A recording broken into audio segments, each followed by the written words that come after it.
Start பண்ணலாமா? நம்ம supreme court வந்து எல்லா மாநிலத்துக்கும் ஒரு உத்தரவை போட்டிருக்காங்க. இது 2014 இருந்து இந்த உத்தரவு வந்து அமலுக்கு வந்தது. அது என்னன்னா 6 விதமான சாலை விதிமீறல்ல லைசன்ஸ் ரத்து செய்யப்படும், ரத்து செய்யணும், செஞ்சுட்டு அதோட கணக்கை எங்களுக்கு டெல்லிக்கு சுப்ரீம் கோர்ட்டுக்கு தரணும் அப்படின்னு சொல்லிட்டு டெல்லியில இருந்து ரோட் சேஃப்டி, நேஷனல் ரோட் சேஃப்டின்ற அமைப்பு ஒன்று துவங்கி அவங்களுக்கு வந்து இந்த தகவல்லாம் போயிட்டு இருக்கு.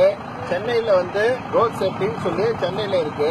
அவங்களுக்கு வந்து எல்லா மாவட்டத்திற்கும் சுற்றறிக்கை அமைச்சு 6 விதமான சாலை தவறுகள்ல அதுல வந்து என்ன பண்ண சொல்றாங்க, லைசன்ஸை ரத்து பண்ண சொல்றாங்க. அந்த 6 விதமான சாலை விதிமீறலை சொல்றேன், நோட் பண்ணிக்க. 1, குடிபோதையில் வாகனத்தை ஓட்டுவது. 2, செல்போன் பேசிட்டு வண்டி ஓட்டுவது, லைசன்ஸ் ரத்து செய்யணும்.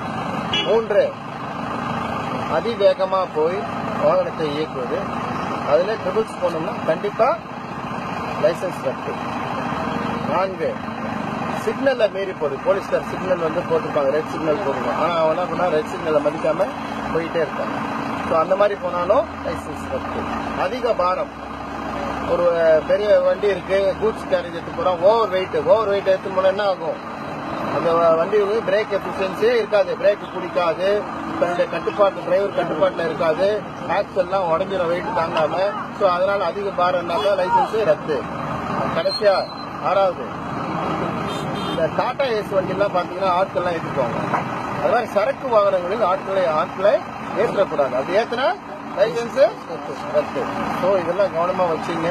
இந்த மாதிரியான 6 விதமான சாலை விதிமீறல்ல கண்டிப்பா வந்து வழக்கு பதிவு செஞ்சு அவங்களுடைய லைசன்ஸை பறிமுதல் செய்து ரத்து செய்யப்படும் அப்படின்றத உங்களுக்கு நான் தெரிவிக்கிறேன்.